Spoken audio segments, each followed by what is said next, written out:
ہمارے ہاں بڑا مغالطہ ہے کہ ہم تیسری جنس کہہ دیتے ہیں. ہم کہہ دیتے ہیں کہ فلاں میل ہے، فلاں فی میل ہے، فلاں نہ میل ہے نہ فی میل ہے، وہ شی میل ہے، یا وہ تیسری جنس ہے. تیسری جنس نہیں ہے، یہ بات یاد رکھیے.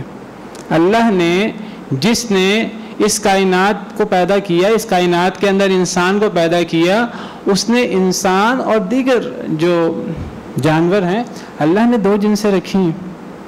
وَبَثَّ مِنْهُمَا رِجَالًا كَثِيرًا وَنِسَاءً. اللہ نے آدم اور اماں حوا سے بہت سے مرد اور عورتیں پھیلا دی ہے، کوئی تیسری جنس نہیں پھیلائی. سورہ قیامہ میں اللہ رب العالمین کا ارشاد ہے، اللہ تعالیٰ فرماتے ہیں يَحْسَبُ الْإِنسَانُ أَن يُتْرَكَ سُدًى. کیا انسان سمجھتا ہے کہ اسے ایسے ہی چھوڑ دیا جائے گا، دنیا میں بے مقصد زندگی گزارے، مرنے کے بعد اب مر کھپ جائے، کوئی دوسری زندگی نہیں ہے، کوئی جزا سزا نہیں ہے؟ نہیں. الم یکن نطفۃ من منی یمنا. کیا انسان نطفہ نہیں تھا، منی کا جو ٹپکایا جاتا ہے؟ ثم کان علقۃ فخلق فسوى. پھر وہ نطفہ سے علقہ بنا، خون کا لوتھڑا، اللہ نے پیدا فرمایا، اللہ نے ٹھیک ٹھاک بنایا. فجعل منه الزوجین الذکر والانثى. پھر اللہ نے 2 جوڑے بنائے، مذکر اور مؤنث. کوئی تیسرا جوڑا نہیں بنایا، کوئی تیسری جنس نہیں بنائی، 2 جنسیں اللہ نے بنائی، یا مرد یا عورت. یہ صرف انسانوں میں نہیں ہے، حیوانوں کے اندر بھی ایسے ہی ہے، نر اور مادہ. عام طور پر اللہ تعالیٰ پیدا فرماتے ہیں تو اللہ تعالیٰ مکمل اعضاء کے ساتھ پیدا فرماتے ہیں، ٹھیک ٹھاک پیدا فرماتے ہیں. بعض دفعہ اللہ تعالیٰ جس طرح اللہ کو اختیار ہے، اللہ جس کو چاہے انسان بنا دے، جس کو چاہے انسان کے علاوہ کوئی اور مخلوق بنا دے، اسی طرح اللہ کسی کو بہترین صورت میں کامل اعضاء کے ساتھ پیدا فرما دے، اور کسی کو اللہ تعالیٰ کامل اعضاء کے ساتھ آزمائش کے لیے پیدا نہ فرمائے. کسی کو اللہ مالدار گھرانے میں پیدا کر دے، کسی کو اللہ تعالیٰ غریب گھرانے میں پیدا کر دے. کوئی اللہ سے پوچھ نہیں سکتا. اللہ کا انعام ہے، اللہ کی مرضی ہے، اللہ کے فیصلے ہیں، اور اللہ کے بارے میں بحیثیت مسلمان، بحیثیت انسان، بحیثیت مخلوق ہمارا حسن ظن ہونا چاہیے کہ ہمارا خالق وہ ہم سے بہت محبت کرتا ہے اور وہ ہمارے بارے میں کبھی غلط فیصلہ نہیں کرے گا. اللہ کا ہر فیصلہ ہمارے بارے میں ہمیں اپنی کم عقلی کے باعث اچھا لگے یا برا لگے. میں یہ بات بڑے سوچ سمجھ کے غور کے ساتھ کہہ رہا ہوں، ہمیں اللہ کا فیصلہ ہماری کم عقلی کی وجہ سے اچھا یا برا لگے تو اللہ کا فیصلہ ہمیشہ اچھا ہوتا ہے. یہ بات یاد رکھیے. اللہ کبھی انسان کے بارے میں غلط فیصلہ نہیں کرتے، کبھی ناانصافی کا فیصلہ نہیں کرتے، کبھی ظلم کا فیصلہ نہیں کرتے. اللہ تو العدل ہیں، وہ اللہ جو عدل کا حکم دے، احسان کا حکم دے، وہ بے عدلی کرے گا، ظلم کرے گا، زیادتی کرے گا. یہ تو اللہ کے ساتھ بد ظنی اور اللہ کے بارے میں برا گمان ہے. یہ تو اللہ کا اور اللہ کی صفات کمال کا انکار ہے. والعیاذ باللہ. ہمیں اللہ پر بھی ایمان لانا ہے، اور اللہ کے فیصلوں پہ جو سارے فیصلے حق ہیں، انصاف والے ہیں، عدل والے ہیں، ہمیں کئی دفعہ اپنی کم عقلی کے باعث اچھے یا برے لگتے ہیں. اچھا لگے تب بھی ماننا ہے، برا لگے پھر بھی ماننا ہے. وَعَسَىٰ أَن تَكْرَهُوا شَيْئًا وَهُوَ خَيْرٌ لَكُمْ. شاید کہ تم ایک چیز کو ناپسند کرو، حقیقت میں تمہارے لیے بہتر ہو، تمہیں کیا معلوم، تم تو ناقص ہو. وَعَسَىٰ أَن تُحِبُّوا شَيْئًا وَهُوَ شَرٌّ لَكُمْ. شاید کہ تم ایک چیز کو پسند کرو اور وہ تمہارے لیے بری ہو. وَاللَّهُ يَعْلَمُ وَأَنْتُمْ لَا تَعْلَمُونَ. اللہ جانتا ہے، تم نہیں جانتے. تو اللہ تعالیٰ بعض انسانوں کو کامل اعضاء کے ساتھ مکمل پیدا فرما دیتے ہیں، ان پر انعام عظیم کرتے ہوئے، اور اللہ تعالیٰ بعض انسانوں کو بعض دفعہ ناقص پیدا فرما دیتے ہیں آزمائش کے لیے. تو جس طرح اللہ تعالیٰ کسی انسان کو بغیر آنکھوں کے پیدا کر دیں، جس طرح اللہ تعالیٰ کسی انسان کو بعض اعضاء کے بغیر پیدا کر دیں، ہاتھ پاؤں کے بغیر، بعض دفعہ کوئی مخلوق زائد اعضاء کے ساتھ پیدا ہو جاتی ہے کچھ وجوہات کی وجہ سے، اللہ کے حکم سے. تو اسی طرح بعض لوگ وہ جنسی اعضاء میں ان کی کچھ کمی بیشی ہو جاتی ہے. تو جنسی اعضاء میں کمی بیشی ہونے سے تیسری جنس نہیں بن جاتی. جنسیں 2 ہی ہیں، یا مرد یا عورت. جس کے کچھ اعضاء کم یا زیادہ ہو گئے، جس طرح اگر ایک مرد وہ آنکھوں کے بغیر پیدا ہو گیا، یا وہ دیکھ نہیں سکتا، یا وہ سن نہیں سکتا، یا اس کے اندر کوئی ٹانگ بازو کی کمی ہے، تو وہ لڑکا ہے تو وہ لڑکا ہی ہے۔ ایک عورت ہے، وہ کچھ اعضاء کی کمی یا زیادتی کے ساتھ پیدا ہو گئی تو وہ عورت یا لڑکی ہی ہے۔ اسی طرح اگر کوئی لڑکا یا لڑکی جنسی بعض اعضاء کی کمی بیشی کے ساتھ پیدا ہو گیا لیکن اس کے اندر غالب صفات لڑکیوں والی ہیں تو وہ لڑکی ہے، اگر غالب صفات مردوں والی ہیں تو وہ مرد ہے، لڑکا ہے۔ سیدھی سی بات ہے، آزمائش ہے، جس طرح بعض دیگر اعضاء کے ساتھ آزمائش ہوتی ہے، یہ بھی آزمائش ہوتی ہے۔ تو اللہ نے دو جنسیں بنائی ہیں۔ قرآن کریم کا مطالعہ کریں، یہ انسان ہو یا حیوان ہو، کوئی تیسری جنس نہیں ہے۔ جس کو ہم تیسری جنس سمجھتے ہیں اپنی لا علمی کی وجہ سے، وہ یا لڑکوں کے ساتھ شامل ہوگا یا لڑکیوں کے ساتھ شامل ہوگا، کوئی تیسری جنس نہیں ہے۔ اگر اللہ کسی کو مرد پیدا فرما دے، اسے کوئی اختیار نہیں ہے وہ کہ میں عورت پیدا ہونا چاہتا تھا یا میں عورت بننا چاہتا ہوں اور میں اس کے لیے علاج کرواؤں گا اور میں عورت بن جاؤں گا۔ اور اگر اللہ کسی کو عورت بنا دے، اس کو کوئی اختیار نہیں ہے وہ کہ میں مرد بننا چاہتا ہوں اور میں اپنے اعضاء میں تبدیلی کر کے مرد بن جاؤں گا۔ اللہ نے ہمیں اس کی اجازت نہیں دی۔ یہ شیطان کا بہت بڑا ایک وسوسہ ہے اور شیطان کا ایک بہت بڑا حربہ ہے، شیطان کی ایک بہت بڑی چال ہے۔ جب اللہ تعالیٰ نے شیطان کو راندہ درگاہ کیا سیدنا آدم علیہ السلام کو سجدہ نہ کرنے کی وجہ سے، تو شیطان نے اس وقت اپنے خبث باطن کا اظہار کیا تھا اور کہا تھا کہ اے اللہ، ٹھیک ہے، اس انسان کی وجہ سے آپ نے مجھے اپنے دربار سے دور کر دیا ہے، اب میں اس کا دشمن ہوں، اب میں نے جہنم میں جانا ہے، ٹھیک ہے، اب میں اکیلا نہیں جاؤں گا، میں اپنے ساتھ اس انسانوں میں سے اور اس کی اولاد میں سے بہت سو کو اپنے ساتھ جہنم میں لے کے جاؤں گا۔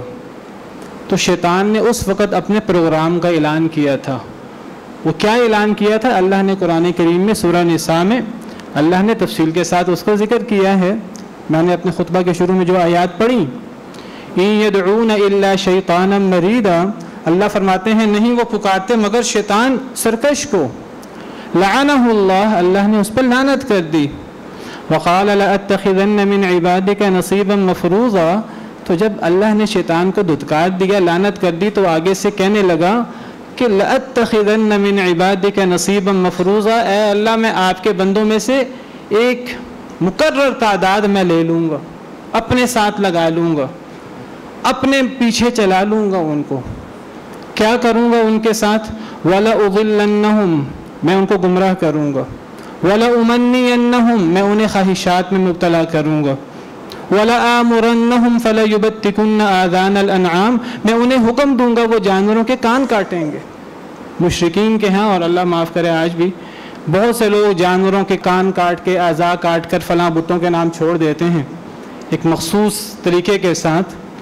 تو یہ شیطانی وسوسہ اور شیطانی طریقے ہیں۔ میں انہیں حکم دوں گا وہ جانوروں کے کان کاٹیں گے، درگاہوں پر اور بتوں کے ساتھ منسوب کریں گے انہیں، مشرکین مکہ کرتے تھے۔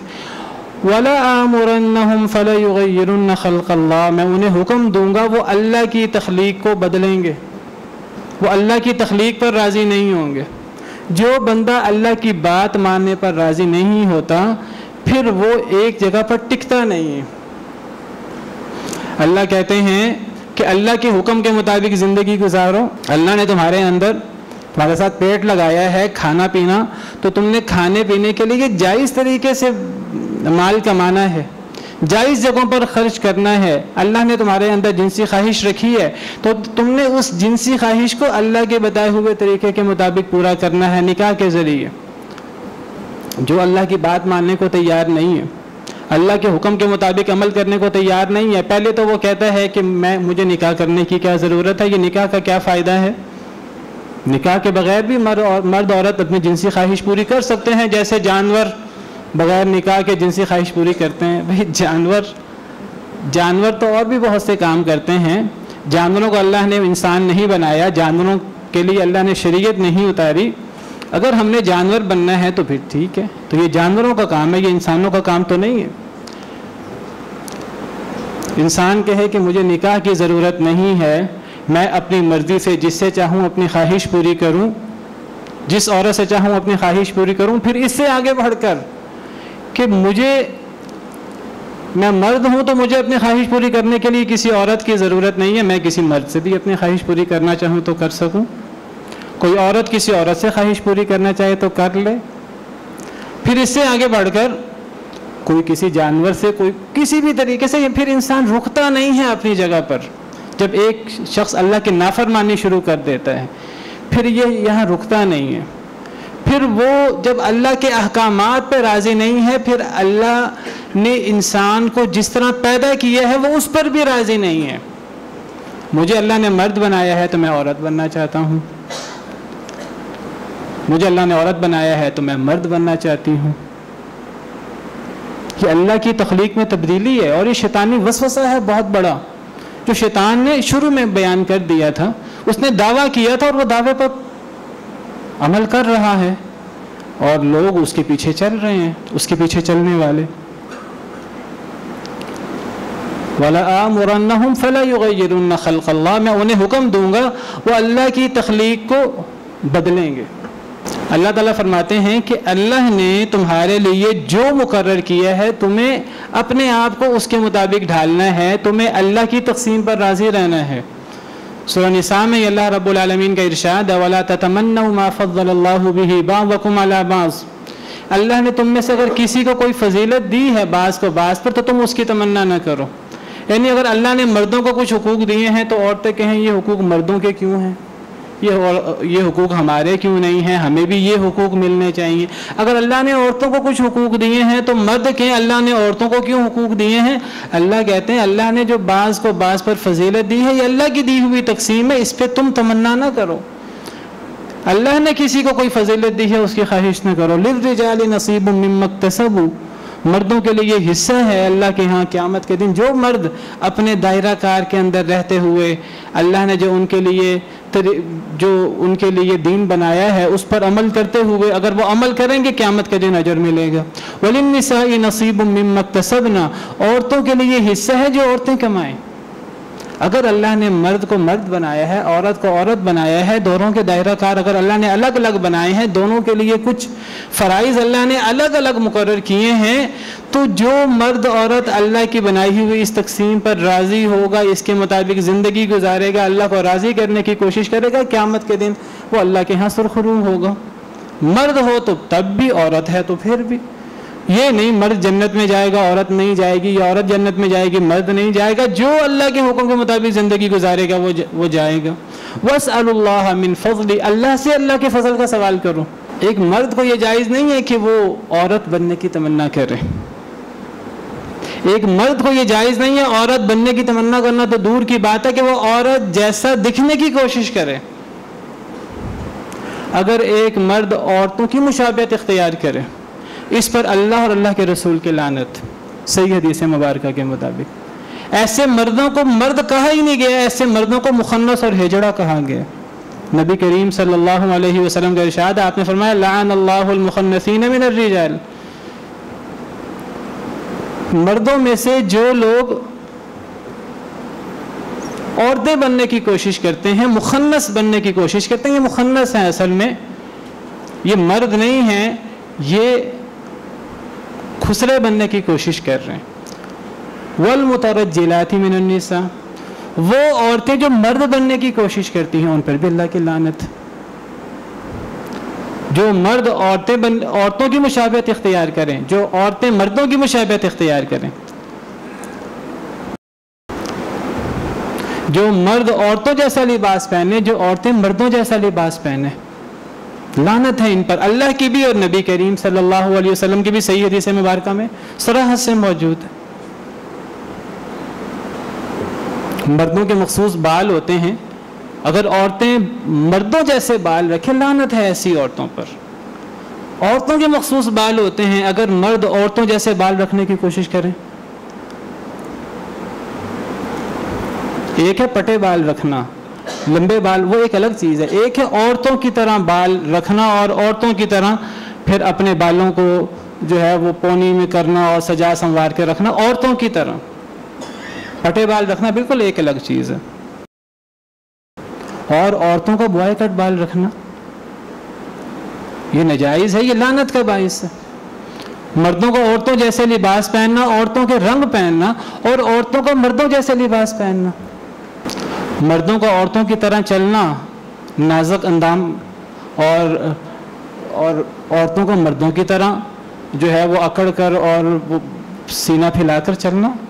اسلام میں تو یعنی اتنی چھوٹی چھوٹی چیزوں کا دھیان رکھا گیا ہے۔ نبی کریم صلی اللہ علیہ وسلم نماز پڑھاتے تھے، آپ کے پیچھے مرد عورتیں نماز پڑھتے تھے، آپ نے عورتوں کو حکم دیا، جب آپ نے دیکھا کہ مرد عورت نکلتے ہیں تو بعض دفعہ اختلاط ہو جاتا ہے، آپ نے الگ الگ کرنے کے لیے فرمایا کہ عورتوں کا یہ کام نہیں ہے کہ وہ رستے کے درمیان چلیں، عورتوں کا کام ہے اگر وہ کہیں مجبوری ہے تو وہ پھر عورتیں الگ سائڈ پہ چلیں۔ جب نبی صلی اللہ علیہ وسلم نے یہ بات فرمائی تو صحابیات نبی صلی اللہ علیہ وسلم کے حکم پر عمل کرتے ہوئے اس طرح سائڈ پہ ہو کے چلتی تھی کہ دیوار کے ساتھ گھسٹتی ہوئی چلتی تھی، حدیث مبارکہ میں موجود ہے۔ ان کا لباس، ان کے کپڑے دیوار کے ساتھ گھسٹ جاتے تھے۔ عورتوں کو اجازت نہیں ہے کہ وہ رستے کے اندر مردوں کی طرح درمیان رستے میں چل رہی ہیں۔ ہمارے ہاں بازاروں میں آپ دیکھیں عورتیں درمیان میں چل رہی ہوں گی۔ چال ڈھال کے اندر اللہ نے فرق رکھا ہے، اللہ نے مرد کو مرد بنایا ہے، عورت کو عورت بنایا ہے، ان کی اللہ نے کچھ ذمہ داریاں رکھی ہیں۔ مرد عورت ہوں گے تو نسل انسانی آگے بڑھے گی، شادی ہوگی ان کے اندر اور نسل انسانی آگے بڑھے گی۔ اگر مرد مردوں والے کام نہ کرے، عورت عورتوں والے کام نہ کرے تو پھر نسل انسانی کیسے آگے بڑھے گی؟ مغرب جس طرح انہوں نے اللہ کے احکامات کی خلاف ورزی کی، اللہ کے دین کو، اللہ کی اتاری ہوئی کتاب کا انکار کیا، نبی کریم صلی اللہ علیہ وسلم کا انکار کیا، تو اللہ کی مخالفت میں اتنا آگے بڑھ گئے کہ انہوں نے کہا کہ ہم آزاد ہیں اور ہمیں جو ہم چاہیں ہمیں کرنے کا حق حاصل ہے۔ دو مرد شادی کرنا چاہیں تو انہیں شادی کرنے کا حق ہونا چاہیے، دو عورتیں شادی کرنا چاہیں انہیں شادی کرنے کا حق ہونا چاہیے۔ مرد جنس تبدیل کرانا چاہے، عورت بننا چاہے، اسے جنس تبدیل کرانے کا حق ہونا چاہیے۔ اگر عورت جنس تبدیل کرانا چاہے اسے جنس تبدیل کرانے کا حق ہونا چاہیے۔ اور یہی چیز مغرب، اقوام متحدہ، UN مسلمان ملکوں کے اندر نافذ کرنا چاہتے ہیں، اور ہم کچھ کمیشن لے کر، کچھ ان سے فوائد لے کر، ہم آنکھیں بند کر کے ان کے ایجنڈے کو آگے بڑھا رہے ہیں۔ ہم نے وہ ملک جو اسلام کے نام پر، اللہ رسول کے نام پر حاصل کیا، اس لیے یہ ملک حاصل کیا کہ ہم اس ملک کے اندر مغرب کا ایجنڈا پورا کریں، اس ملک کے اندر مرد مردوں سے، عورت عورتوں سے شادی کرے۔ ٹرانسجینڈر بل جو ہے وہ ہمارے ہاں 2018 میں پاس ہوتا ہے۔ ٹرانسجینڈر کیا چیز ہے؟ مغالطہ یہ ہے کہ یہ اصل میں ہجڑوں کے حقوق ہیں، یہ تیسری نسل کے حقوق کے نام کا بل ہے۔ بھائی تیسری نسل کو تو ٹرانسجینڈر کہتے ہی نہیں ہیں، وہ تو انٹرسیکس ہے، وہ تو یہ لفظ بھی صحیح نہیں ہے اس کے لیے۔ جیسے میں نے ذکر کیا، یا وہ مرد ہے یا وہ عورت ہے، اس کی حقوق ہیں، ان کا دھیان رکھنا چاہیے، وہ الگ چیز ہے۔ ٹرانسجینڈر کا مطلب ہے جنس کی تبدیلی، ٹرانس تبدیلی کو کہتے ہیں۔ یہ جنس کی تبدیلی کا قانون کہاں سے آ گیا؟ یہ کس کا حق ہے کہ جنس تبدیل کرنے کا حق ہونا چاہیے؟ یہ حق کس نے کس کو دیا؟ ایک مرد اگر محسوس کرے، اس قانون میں لکھا ہے، اگر ایک مرد محسوس کرے وہ شادی شدہ ہے، 4 بچوں کا باپ ہے، وہ محسوس کرے کہ مجھے عورت ہونا چاہیے، مجھے عورتوں جیسی فیلنگ ہوتی ہے، تو اسے پورا حق حاصل ہے وہ نادرہ کے پاس جا کر اپنے آپ کو عورت ڈکلیئر کر دے۔ اور نادرہ کسی میڈیکل بورڈ کی ضرورت نہیں ہے، کسی میڈیکل رپورٹ کی ضرورت نہیں ہے، نادرہ کی ذمہ داری ہے کہ وہ ایک شخص، چاہے وہ شادی ہو چکی ہے، اس کے بچے ہیں، چاہے اگر وہ اپنے آپ کو عورتوں جیسا فیل کر رہا ہے تو نادرہ اسے عورت کنسیڈر کر کے وہ اپنا جو ڈیٹا بیس ہے اس کے اندر تبدیلی کر دے، اس کو عورت ڈکلیئر کر دے، آئندہ سے وہ فیمیل ہوگا، وہ میل نہیں ہوگا۔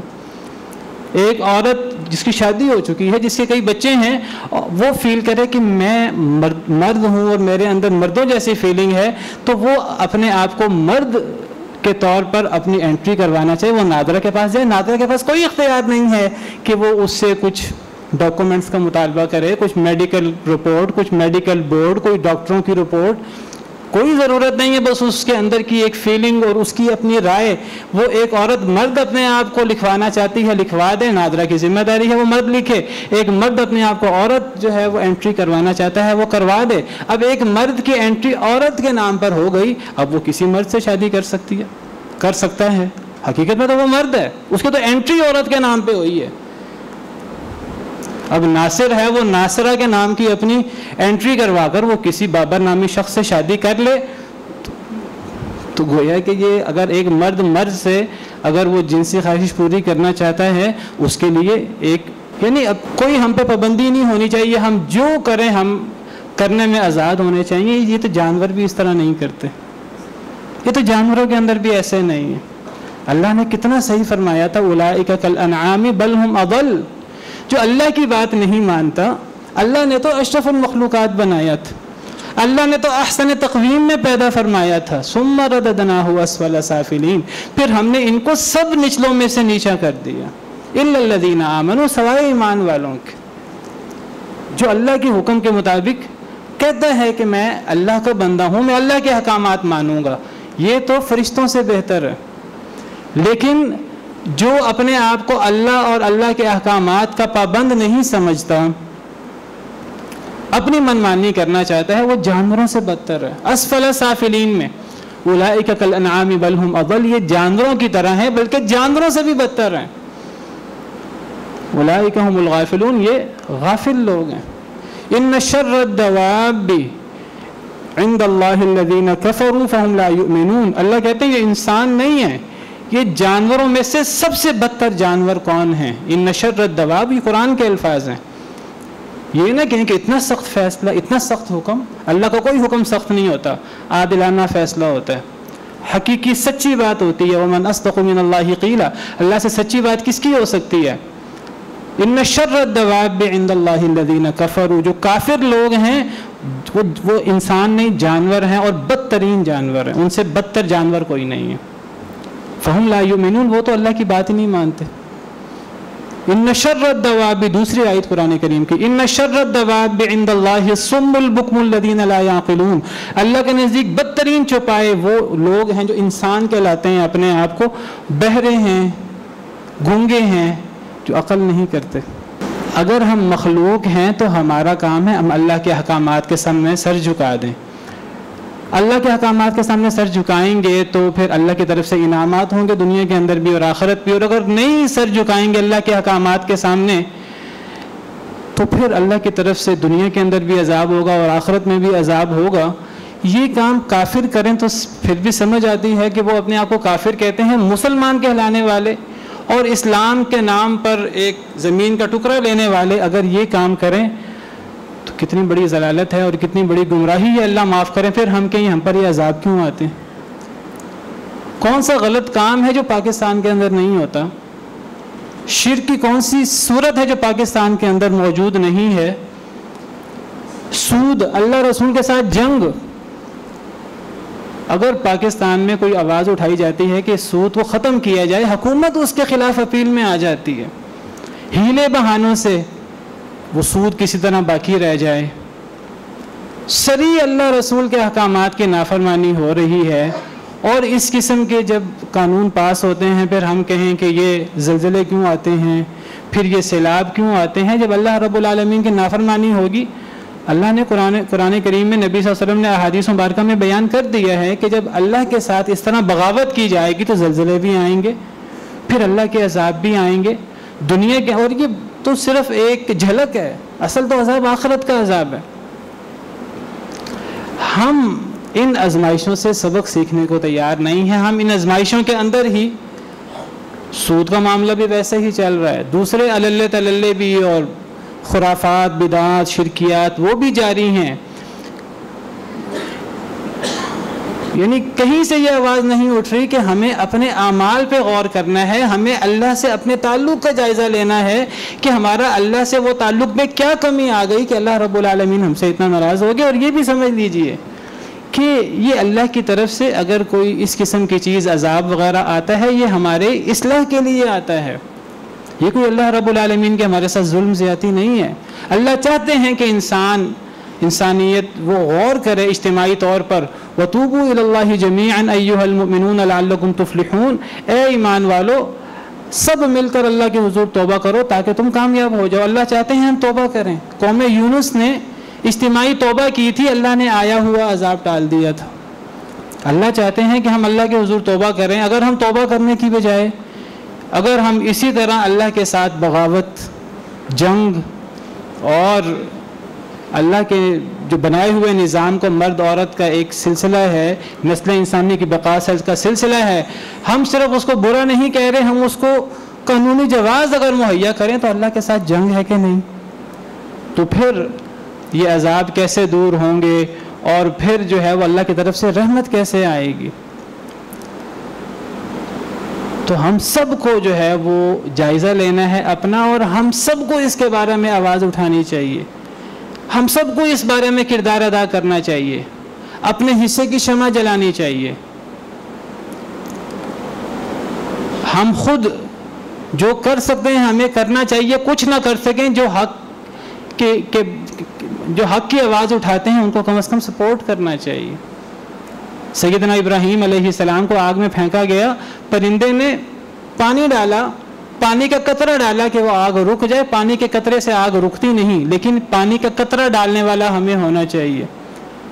چھپکلی نے جو ہے وہ پھونک ماری کہ اس کی پھونک مارنے سے وہ آگ بڑھ جائے، اس کی پھونک مارنے سے آگ بڑھی نہیں۔